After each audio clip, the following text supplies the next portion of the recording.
Good evening, I'm Ian Hanomansing. Tonight, Canada breaks a daily COVID case record, and Ottawa calls in the military. This will be a major effort. Canada can and will do this. Prime Minister Trudeau taps a former NATO commander to head up the vaccine rollout plan. And Ontario calls in its own general as questions pile up about when and how much. I told the Prime Minister that we need answers, and we expect answers. Plus, Black Friday bargain hunters hit the malls. We have like sanitizer, I'm wearing double mask. Can shopping be safe? It was awful. I mean, she was really upset. Also tonight, what happened in Ontario that left a baby boy dead. Plus, the national interview with Willie O'Ree on hockey's past, present, and future. Kids are still getting called the N-word in hockey today. It's not going to stop overnight. This is The National. It is both the most vivid and most tragic measure of COVID across this country. The number of deaths in the last 7 days, 561 Canadians. And as the second wave continues to build this week, so do questions about the vaccines. In a moment, we'll tell you who's been put in charge of the massive job of distribution. But first, David Cochrane shows us a government facing pressure, not just to deliver the vaccine, but also to tell us when. The way Justin Trudeau sees it, the focus on vaccines is backwards. I know there's a lot of focus right now on when do we reach the starting line. The starting line should be January when first shipments arrive. But the start, he says, isn't what's most important. This pandemic doesn't get over until we reach the finish line. And that's why the news that Canadians can expect, if all goes well, to have more than half of us vaccinated by next September is significant positive news. But still a week of demands for specifics that didn't come. From reporters, the Americans say that they'll get vaccination started within 48 hours of approval. So why can't you provide a timeline to Canadians on vaccine delivery and rollout? And premiers. Because we can't have Canadians watching as our allies start getting vaccines without having a clear answer on when we will be getting it. But Canada's health experts say a clear answer just isn't possible right now. These vaccines aren't even approved. They've never been manufactured or used on the scale that will be required. Right now, it's a bit of a moving target. We have 2 vaccines which are very promising, but they're still in the process of, quote, going through the regulatory process. That reassurance hasn't stopped the criticism. Will 33+ million Canadians be vaccinated at the same time that 33+ million Americans are? But the vaccination timelines of other countries are, at this point, their best estimates. Canadian officials privately say matching allies with firm dates could undermine public confidence if there are delays. This will be the biggest immunization in the history of the country, requiring the government to manage not only the logistics, but also the expectations. David Cochrane, CBC News, Ottawa. One question remains, though. Who should manage those vaccine rollout logistics?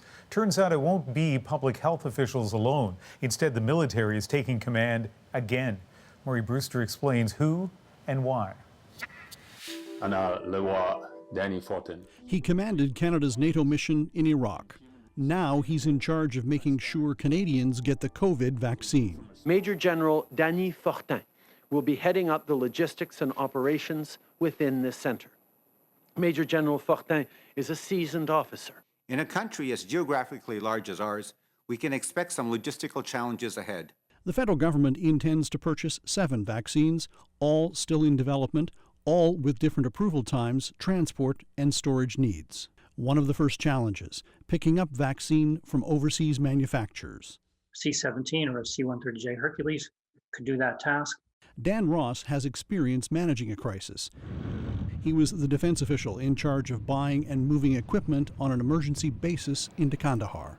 Most public servant departments are not trained or equipped to do that type of role. They don't do command control communications. They are normally policy shops or deliver services to Canadians.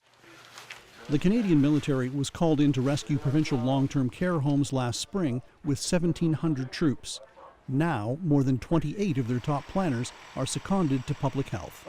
So I think there's obviously going to be a bit of a trade-off in terms of how much they can watch the rest of the world and engage in detailed planning to respond. I don't know if this has ever happened before. This public health expert says having the military so heavily involved and at such a late date is an indictment of health officials who've had 2 decades or more to get ready for a big pandemic. You know, you spent a lot of time, a lot of money, a lot of resources planning for this, planning for the pandemic. And this is the best that you can do. How much more involved the military will get is unclear. Public health is still developing its plan. Defense Minister Harjit Sajjan acknowledges it is not beyond the realm of possibility. In some parts of Canada, troops could be running clinics and administering vaccine. Murray Brewster, CBC News, Ottawa. And Ontario's vaccine plan has its own military look. Today, former Chief of the Defence Staff Rick Hillier spoke about readiness. We kind of want to be ready by Christmas Eve, because Christmas to New Year's is always a bit more challenging, no matter how dedicated you are in getting ready. But we are going to be ready for 31 December. Hillier was named to lead Ontario's vaccine rollout task force on Monday.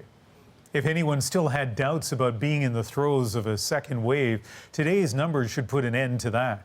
Canada added 5,967 new cases. That's the highest daily number since the beginning of the pandemic. It was fueled in part by records set in 2 provinces, Ontario with a new daily high of 1,855 cases, and British Columbia with 911 new infections. Saskatchewan reporting its second highest daily total with 329 new infections, just as new rules came into effect today, mostly reducing capacity at some businesses. As Bonnie Allen tells us, some owners are more than willing to make that sacrifice. Johnny Rahman owns 3 restaurants, including this Mary Brown's Chicken. Business is down by half. He's had to clear out most of his tables due to public health restrictions, and yet he's embracing it all. Whatever is happening, this is for saving life. The 36-year-old father of 2 believes he nearly lost his own life to COVID-19. One point, I couldn't even talk. I couldn't even breathe. In October, isolated from his family, he felt like he was choking to death. Wife was crying on the other side of the door. Kids were crying on the side of the door. Rahman even made funeral plans and asked his lawyer to draft a will. Twice they called 911. And my wife was just keep telling me, like, be with me. Help is coming. Paramedics are coming. Now recovered, the business owner is worried about increasing strain on the healthcare system. Right now, the province's intensive care units are 97% full. I cannot tell you enough how real this is. Those that doubt that have begun to anger ICU physician Dr. Susan Shaw. It's so frustrating when I get emails, I get letters, I get phone calls, I get texts, I get tweets by people saying this isn't real, you're exaggerating. If Saskatchewan residents would let this go unchecked, we would be sending Dr. Shaw and thousands of frontline workers in our healthcare system into a lion's den. Right now, the province sees 1,800 cases a week. The latest projection forecasts 10,000 cases a week by late December if no further measures are implemented. Rahman is willing to accommodate additional restrictions. We sacrifice 4 months from our life. We can enjoy 50 years ahead. As for the survival of his restaurants, Rahman says the federal emergency wage subsidy and revised rent relief program will keep him afloat. Bonnie Allen, CBC News, Regina. This is Black Friday, the U.S. shopping frenzy that's become increasingly popular here. But even with lots of restrictions, including lockdowns, the pandemic wasn't enough to keep some shoppers from heading to the mall. Katie Nicholson took a look. They lined up early, and they lined up prepared. Take a chair for in the mall and outside the mall. On the hunt for deals on a very different kind of Black Friday. I'm looking for some Nike drip, some tech fleece. Know what I'm saying? Just whatever, man, whatever they have. This mall is just north of Toronto's COVID lockdown zone, where stores have been ordered closed except for curbside pickup. Where are you guys coming from today? Toronto. We were staying inside. We were not going anywhere, so we didn't feel like we were putting anybody at risk. Health officials knew this might happen. People should not be traveling from high incidence zones to low incidence zones because there is the possibility that they may be more likely to be transmitting infections. To cut down on the risk, municipal health authorities put strict limits in place. This mall, usually packed on Black Fridays past, today is operating at just 15% capacity. This line is just for Nike. And that includes staff. In Manitoba, where stores are only permitted to sell essential items, there were stern warnings of steep fines for anyone caught selling anything else. No matter what these stores have set up in store for Black Friday, there shouldn't be much of a demand because Manitobans should be staying home. In Calgary, no door crashing, but lots of disinfecting. I'd say everyone's following protocols. It's not a secret that people in malls, people in stores have gotten outbreaks. Despite all the precautions, infectious disease doctors worry shoppers could get more than they bargained for. It's the crowds, it's the indoors, it's the settings where distancing is poor, it's all of that. Back at this Ontario mall, the parking lot tells the story. While some decided to risk it, many more decided to stay put. And Katie, you're there tonight as the last shoppers trickle out. What's the plan for malls from now until Christmas? Well, you know, I talked to the management of this mall 14 hours ago this morning, and even then there was a lineup, and they said this is the new reality. This is what shoppers who are going to risk it are going to have to face. Long lines on the outside so that you can physical distance on the inside. The other thing that they're really talking about in this region in particular, the medical officer of health talking about stepped up enforcement, sending police and inspectors into these retailers to make sure that the stores are following all of the COVID safety rules that have been put in place. And if not, there's going to be fines and closures, something that we are looking to see happening elsewhere in other COVID hotspots across Canada. Ian? All right. Thanks, Katie. Katie Nicholson, just north of Toronto tonight. Well, today's record-breaking numbers out of British Columbia come a week after the province imposed some new rules, including making masks mandatory in most public indoor spaces. That has led to some serious altercations. Our Greg Rasmussen begins with some video that is difficult to watch. A Walmart employee punched and kicked by an irate customer who turned violent after being asked to cover his face. Police arrested a suspect and say the victim was only doing his job. Certainly business owners have the right to refuse customers entry into their premises based on the lack of wearing a mask. Another incident. In Nelson, a man turned abusive after being told to wear a mask. He spat on an employee at this cafe, who later had a heart attack and is now in hospital. Everybody needs to calm down. Everybody's entitled to their own opinion, and you may not like certain things, but I mean, people are just trying to work, and we're all trying to get through this. We've heard stories this week, and they make me very concerned and sad. For months, Dr. Bonnie Henry resisted calls for a mask mandate, saying it would create unnecessary challenges with enforcement. But she relented last week after retailers pushed for the ability to call in the police. This requirement to wear a mask in indoor public locations is a provincial order that everyone must follow, just as we do things like wearing seatbelts and helmets and following the speed limits. I said to stay off the bus till you put a mask on! But this leaves frontline workers as enforcers, leading to more stress. This BC Transit driver yelled repeatedly at a man for not wearing a mask. I'm sorry! You're not wearing a proper mask! Get up! And kept yelling even after the passenger apologized.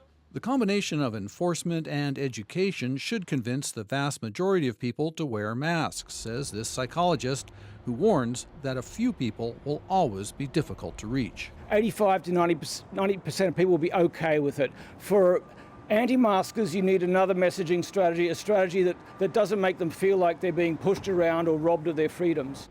His advice, if you see someone breaking the rules, better to bite your tongue than risk things turning violent. Greg Rasmussen, CBC News, Vancouver. In Alberta, new restrictions announced earlier this week came into effect today, and with them, a promise from the province that enforcement will be ramped up. We are temporarily increasing the number of peace officers who can sanction fines against those who break the rules. I am temporarily extending this authority to about 700 more officers. The stern warning comes as the province recorded more than 1,200 new cases, along with 9 more deaths. An investigation, meanwhile, has been opened into the leak of secret recordings on Alberta's pandemic response. As we reported yesterday, they were obtained exclusively by CBC News and reveal the province at times overruled the advice of its top experts. Dr. Dina Hinshaw called the leak a betrayal of trust and stressed her job is simply to provide advice. Let's turn now to a developing story we reported on yesterday. What exactly happened outside Lindsay, Ontario is still unclear. The confrontation ended with a police officer and father injured and a 1-year-old boy shot dead. But as Magda Gebersalasa tells us, it began with a mother afraid and looking for help. Tom DeCiccio answered his door to a family running to safety. There was a lady, there was her mother-in-law, there was her little 3-year-old, and they were quite upset. DeCiccio's neighbors were running from this home in Bobcaygeon, the starting point of what would turn out to be a deadly incident in the Kawartha Lakes area. DeCiccio said the woman told him her husband had taken off with the younger child. The man obviously had some sort of an episode and was apparently threatening them.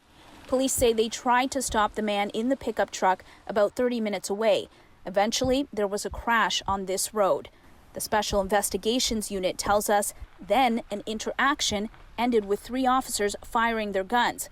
We know that the father was shot and taken to a trauma center. An officer who was outside his vehicle was also seriously injured in the crash.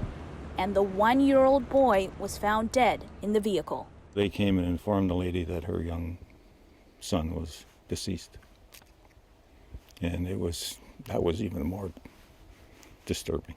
It was awful. She was really upset. The SIU confirmed the child had a gunshot wound. Today, investigators said they retrieved 3 firearms from the police officers, and a gun was found inside the truck. While we were there, police investigators arrived to speak with DeCiccio. The SIU says it's too early to say what happened here. We do know that both the father and the police officer remain in hospital tonight. As for the child, an autopsy has been scheduled for tomorrow in Toronto. Magda Gebersalasa, CBC News, Kawartha Lakes, Ontario. Ottawa announced more than $500 million in funding today to help Indigenous groups establish their own child welfare services. This is vital to moving forward on our promise to address the unacceptable injustices that too many kids and families have faced in the care system. More than half of the children in foster care in Canada are Indigenous. They're often taken out of their communities. The money comes from legislation passed last year recognizing that Indigenous people's right to self-government includes the right to run their own welfare agencies. Senator Murray Sinclair, one of Canada's most respected Indigenous rights advocates, is resigning from the Red Chamber. Before his appointment, Sinclair led the Truth and Reconciliation Commission and was the first Indigenous judge appointed in Manitoba. The 69-year-old says he wants to focus on Indigenous law mentorship and writing his new memoir. He'll leave the Senate January 31st. The killing of a top Iranian nuclear scientist has the country pointing fingers tonight, but the death could do more than raise regional tensions. Katie Simpson tells us the killing may create conflict during the transition from Trump to Biden. On a busy road outside of Tehran, a violent attack that may inflame tensions in the already volatile region. In this bullet-riddled car was the scientist the West suspected of leading Iran's secret nuclear weapons program. State media says Mohsen Fakhrizadeh was targeted by assassins who ambushed his vehicle. Terrorists murdered an eminent Iranian scientist, wrote Iran's foreign minister on Twitter, claiming there's serious indications of an Israeli role. Israel has not commented on the killing, and no person, country, or group has claimed responsibility. It's not clear who has done it, but there are not that many candidates at the end of the day. Fakhrizadeh was well known. Prime Minister Benjamin Netanyahu singled him out in 2018 during a presentation on Iran's nuclear program. A key part of the plan was to form new organizations to continue the work. This is how Dr. Mohsen Fakhrizadeh head of project Ahmad put it. Remember that name, Fakhrizadeh. On Iran's English-language state broadcaster, pundits made links to both Israel and its closest ally, the United States. Whatever is done in Iran is going to be seen by Iranians as the handiwork of Americans. Backlash in Tehran will further sour relations with Washington at a time when that relationship is poised to change. President-elect Joe Biden has indicated he's open to rejoining the Iran nuclear deal. Israel has been strongly supportive of President Donald Trump's decision to pull out of the nuclear agreement, arguing the original deal only emboldened Iran. Getting back in could be more difficult if there are renewed tensions on the ground. Katie Simpson, CBC News, Washington. Some universities across the country are delaying the start of their winter semester. I have days when I wake up at 10 a.m. and then I stay up till 5 a.m. doing assignments. Up next, lessons from a term spent online and the solutions schools are now turning to. Plus, my conversation with Willie O'Ree, the NHL's first black player. If people can't accept you for the individual that you are, then that's their problem. His message about racism then and now. And later, a Christmas plant that isn't playing by the rules. We put it in a bigger pot, and it just started getting bigger and bigger and bigger. We're back in 2.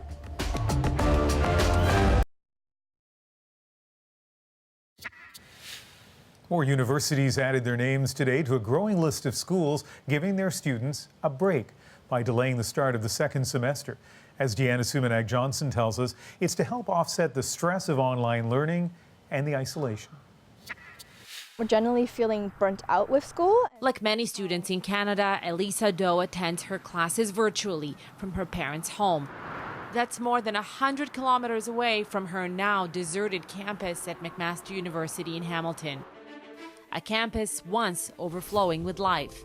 Because of the lack of social connection and not having emotional support from my friends, it really makes it harder to concentrate and feel as motivated. So her school, like many across Canada, is giving students a break, an extra week off for the winter holiday. There was really an interest in delaying the term to provide more time off for our students. We're well aware of the health issues, mental health issues right now. A new study says student stress is a widespread problem. Of the 2,200 faculty and 500 students surveyed, most said they feel online learning has negatively impacted the quality of university education in Ontario. More than half of students reported concerns for their mental health. These University of Toronto students started a petition for more time off to decompress. I have days when I wake up at 10 a.m. and then I stay up till 5 a.m. doing assignments and submitting. So it's kind of like you really lose track of time zones, of days it is.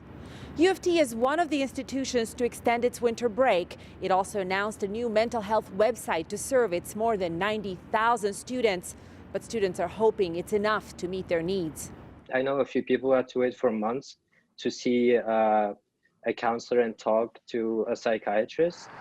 Elisa Doe says she'll use that extra week of holidays to rest, pick up a hobby, maybe painting or drawing. It's things that really make me feel calm and less overwhelmed with school.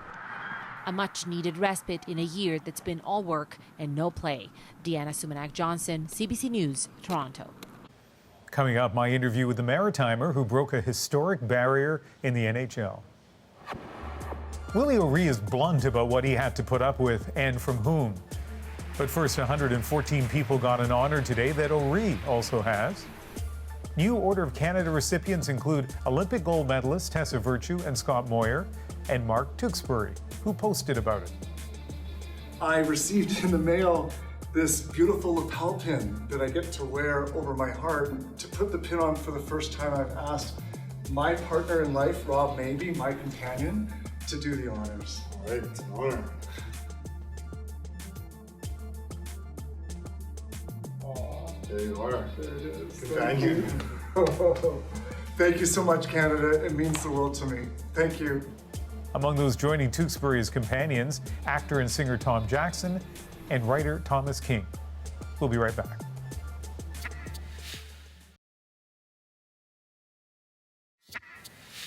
Welcome back. 2020 will certainly be known for the global pandemic, but it may also be remembered as a time of reckoning for anti-black racism. That's certainly the case in the sports world, including the NHL. And on that score, there's probably no one more qualified to comment than Willie O'Ree. At a time when the National Hockey League had only 6 teams and every player was white, Willie O'Ree made history. January 18, 1958, the first black player in the NHL. Like the legendary Brooklyn Dodger Jackie Robinson did before him, Willie O'Ree had broken the color barrier at the highest level of his sport. But his achievement didn't get much attention at the time, in part because he played just 45 games in the NHL. Even that was remarkable when you consider he was blind in one eye after getting hit with a slap shot as a junior. But O'Ree did have a long career in the professional minor leagues, and his impact on the game is still being felt today. How you doing? Good. Surprisingly, it wasn't until the late 90s the league invited O'Ree to work with them to promote diversity. And that's where I first met him, in Vancouver. This weekend, the NHL announced it's created a brand new job for Willie O'Ree to try to encourage kids from diverse ethnic backgrounds to get involved in hockey in Canada and the United States. What a difference 40 years makes. From playing hockey on the frozen ponds in the Maritimes to hockey night in Canada. Where are you from? Where are you from? Well, I'm from Fredericton, New Brunswick, and I played most of my hockey there. To his induction to the Hockey Hall of Fame, you can follow O'Ree's trailblazing path in his new memoir, Willie, the game-changing story of the NHL's first black player. I spoke with Willie O'Ree from his home in Berkeley, California, and asked about that historic debut in the NHL. Willie O'Ree, it's a real pleasure to get to talk to you. Hello. Thank you, Ian. It certainly is a pleasure. Your groundbreaking path is obviously often compared to Jackie Robinson in baseball. What was it like for you on that day in terms of the issue of race? Well, I didn't have any problems with any racial remarks or racial slurs directed towards me. It was later on when I went to cities like Detroit and Chicago and New York, I was received with racial remarks and racial slurs, not only from the players, but fans in the stand. I mean, I'd sit in the penalty box, fans would come by and, spit at me or throw a drink at me and call me the N-word or some racial remark. And, I just sit there and take it. Back then, referees and linesmen, they didn't do anything. And even ushers and people that were working in the arena never made any remark. So speaking of Hockey Night in Canada, you were interviewed on the television version by Ward Cornell, and we're going to play a clip of that now. In terms of this business of being the Jackie Robinson of hockey, have you had any troubles? No, none that you could say that were troubles. I've heard a few jeers like that, but I guess all hockey players get that. That's right. So Willie, you made a decision. I know you described this in your memoir to kind of stay away from talking in detail about racism in that interview. Why? I fought a lot. I fought because I had to, not because I wanted to, but guys wanted to see what I was made of, and I had stick fights and I fought with fists. But it always came back to the same thing, where the racial remarks and racial slurs were directed towards me, and I kind of let it in one ear and out the other. That's one thing my brother told me. He said, "Willie, names will never hurt you unless you let them. And if people can't accept you for the individual that you are, then that's their problem, not yours." And it went along, and I felt that I had played the 21 years I played pro, that I played to the best of my ability and tried to represent the hockey club to the best of my ability. I met you back in 1998 at an event in Vancouver, and I thought then what I think now, seeing you speak and reading your memoir, there is a quiet dignity about you, but at the same time, you're no pushover. Like, you're a tough guy. And you made a decision in your memoir to mention a couple of people by name who really bothered you. And one is Eric Nestorenko, Chicago Blackhawk player. And you tell the story about how when you played his team, he called you the N-word, but you made a decision to tell that story and use his name in the memoir. Why did you do that? That was probably the only player that I really had problems with, was Nestorenko. He deliberately, butt-ended me in the mouth and knocked my teeth out and broke my nose. And I just wanted to let people know that hey, this is the guy that really gave me the most problems during the time that I played with the Bruins. And the fascinating thing is, and I think a lot of people can relate to this, even if race is not the issue, if they have an encounter with somebody, years later, you ran into each other at a hockey event, and you wondered how he would respond to you, and he was just casual and just said hi like nothing had happened. Yeah, well, I had put he was number 15, and I had number 15 in the back of my mind. And I left the league in 1961, and then in 1991, 30 years later, I got a nice letter from the NHL inviting me to the All-Star game in Chicago. And I says, well, why are you inviting me? It's been 30 years since I left the league. Why didn't you invite me 10 years after I left, or 5 years? And they said, well, we realized that you broke the color barrier, and we'd like you to come to Chicago. So there was an all-star luncheon, dinner. I was sitting with 9 other people at this table. And my wife wanted a glass of wine, and there wasn't any white wine on the table. And I said, well, I'll go out to the bar. And then Nestorenko comes and stands to my left. And I didn't say anything, and he looked down at me because he was about 6'4", and I'm 5'9". And he looked down and he says, hello, Willie, what's going on? And I looked up at him. I said, nothing, Eric. And I just said, well, in my back of my mind, I said, let's go. Let's get it on right here.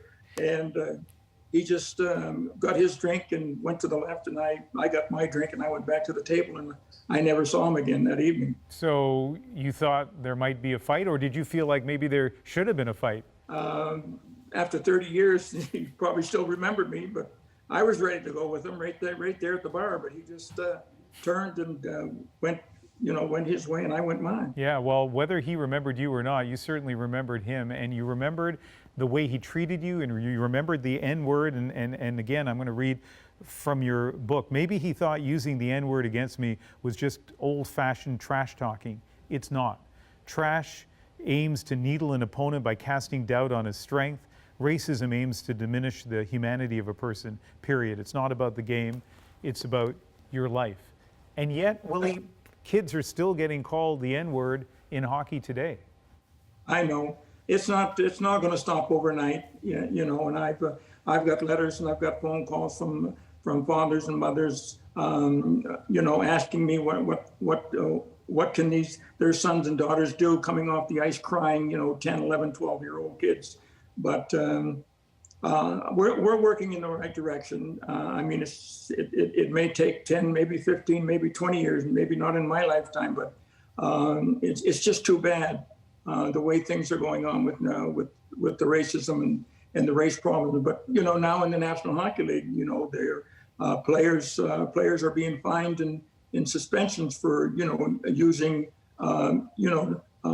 racial slurs and racial remarks directed towards the players. Racism is the kind of thing that can end if people just choose to end it. And so for the people who are watching here who may be hockey parents or hockey players or referees in minor hockey, what's your message to them, Willie?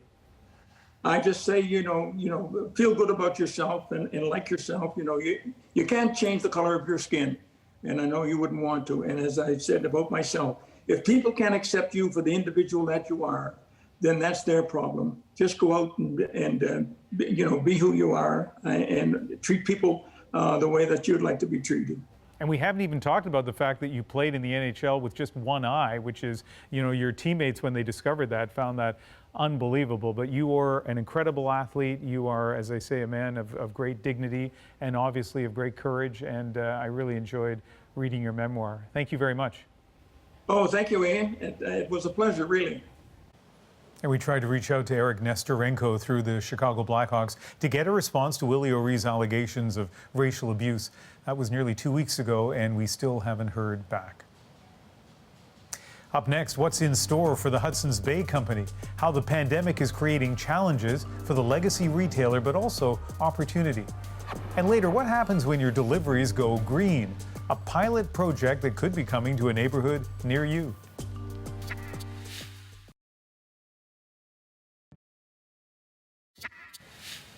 The Hudsons Bay Company has been a fixture in Canada for 350 years. And like many retail shops, it's spent the last few facing challenges. Of course, it's also been affected by COVID, closing locations leading to lawsuits and evictions. But as Peter Armstrong shows us, some experts see opportunity. If you happen by the Bay's flagship store in Toronto, and if you look at it just so, it could feel like any other Christmas season.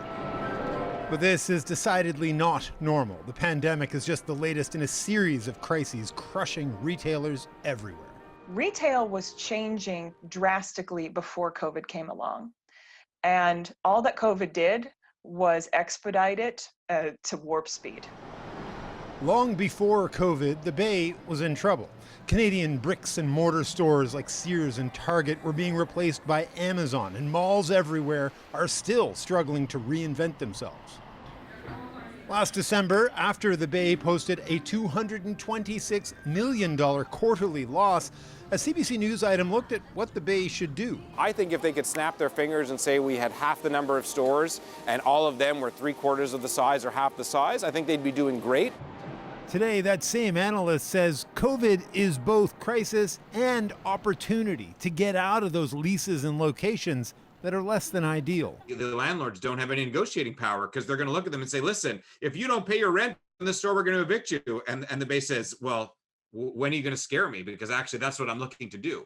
For its part, HBC says it believes the burden posed by the pandemic should be shared fairly by both landlords and retailers.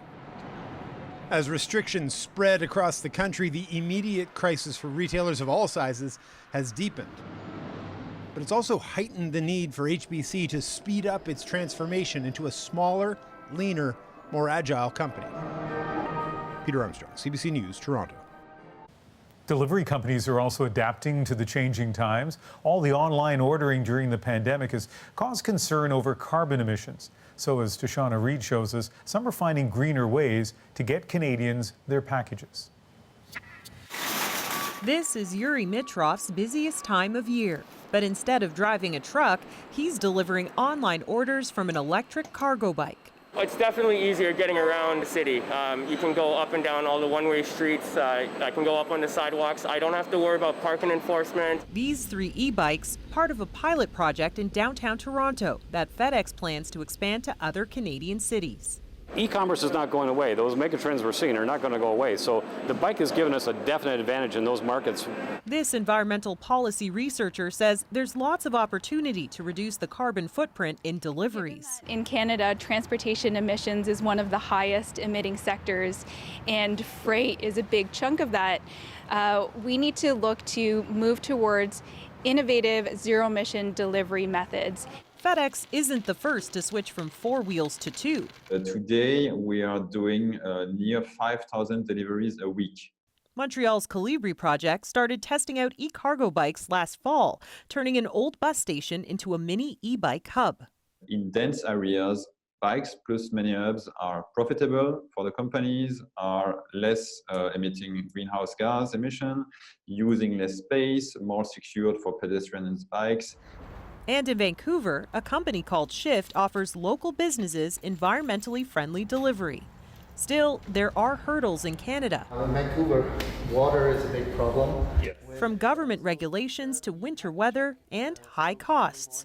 On that front, some experts want the government to chip in. They are expensive to not only just import, but also to service and maintain at this time. So the more we can get government to help support with incentives, we can really start opening up the industry. For now, companies will have to make the investment on their own. Tashana Reid, CBC News, Toronto. After the break, spreading the Christmas cheer early.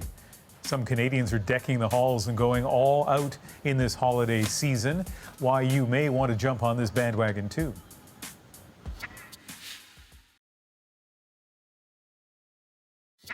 Got Santa in his helicopter, a bunch in the back there. We have the Scarborough raccoon, reindeers, and the trees, the snowman. That epic display is the work of 3 Toronto neighbours who've teamed up to create a winter wonderland. It all started 15 years ago with one Santa, one sleigh, and a lonely little reindeer. Like many traditions, it grew. Now they have about 10,000 lights, which cover nearly their entire block. So for some purists, it may seem like Christmas has come way too early this year, but as Tina Lovegreen explains, decking the halls might be exactly what we need during this pandemic. It's not the high heights Mike Criddle is used to. He's a commercial pilot. But after being furloughed due to COVID-19, he's found a new gig, stringing Christmas lights. It's nice when we get a place like this done and the owners appreciate what we've done, and you know it does look nice, and it's nice to bring a little bit of Christmas cheer, I suppose, out. And people have been looking for extra cheer this year. I've been in this for 11 years, and it's by far the busiest year we've ever had. People are doing it earlier. We expect the lights to stay up longer. People are stuck at home and not traveling this holiday season. They tend to want to make their homes a lot more comfortable. And it's not just private homes where they're spreading a little joy. Compared to everything else that we've done, this is definitely one of our bigger projects that we're putting together. His company is installing a winter wonderland for residents in this care community in Surrey, where many won't be able to visit with family this year. We haven't been out in 9 to 10 months, any of us been anywhere. So anything they can bring for Christmas is a joy. It makes me quite emotional to see Sharon and hear Sharon come out and share that this has brightened her heart and her soul. It's exactly what we wanted, so it makes me feel really good. If you're looking for something fun to do this weekend, psychologists say putting up decorations can elevate your mood. It brings a bit of warmth and color to your house, but it also taps into tradition. Cultural rituals are really important to people, because they provide things that are stable and positive and normalizing.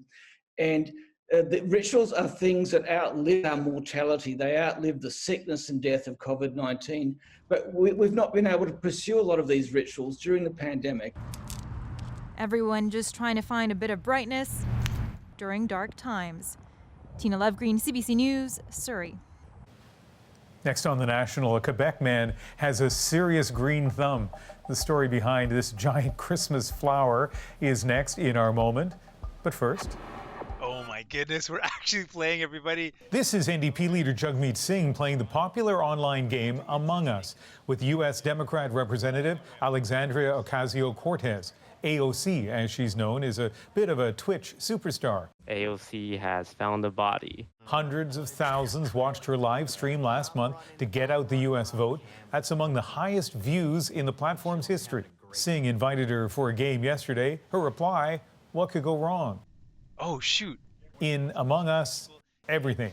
Astronauts try to find out which one of them is the imposter. I guess it turns out that I'm actually the imposter. Before said imposter knocks them off one by one or sabotages the ship. Jagmeet, you just killed him right in front of me. Singh learned that on Twitch at least, even in space... You got me, okay? You got me. And I don't know why I keep on being the imposter. Everyone can hear you scream.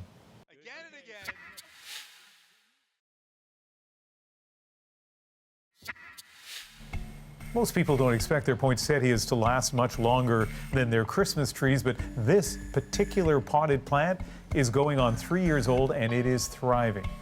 And the Christmas flower isn't just healthy, it is huge. The giant poinsettia and the story behind it is tonight's moment. My wife brought this poinsettia home 3 years ago. I figured, you know what, let's put it in a little pot and stick it outside for the summer. And the following fall, I brought it back in. Then he put it in a bigger pot and it just started getting bigger and bigger and bigger. The thing just exploded. From the size of a basketball to the size to this size in 3-4 months. It's mind-blowing. I'm almost 5'9". I just love this thing. The colors make me happy, especially in this COVID time.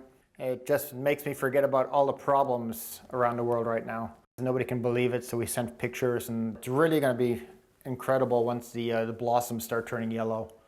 That's when it becomes a true poinsettia that you see in the stores. Anything he touches, plant-wise, it flourishes, and I kill cacti, and I just don't believe how he does it. Put some lights on it, we won't need a Christmas tree, and I'm just worried, will it get bigger? I'm thinking of putting some of those very thin LED lights around it just to spruce it up. It's joy. It's a joy just taking a look at this thing. It's not just a great plant, great people as well, kind of like the giant beet from, what, a week ago or so, and that farmer was fantastic. By the way, I stumbled over the word because, is it poinsettia or poinsettia? One of the things you learn at CBC is people are very passionate about words, coyote, coyote, buoy, boy, and now this one. So please send your angry tweets to me. That is the National for November 27th. I hope you can join me Sunday for Cross Country Checkup on CBC Radio 1 between 4 and 6 Eastern, and then later that evening back here on the National. Good night.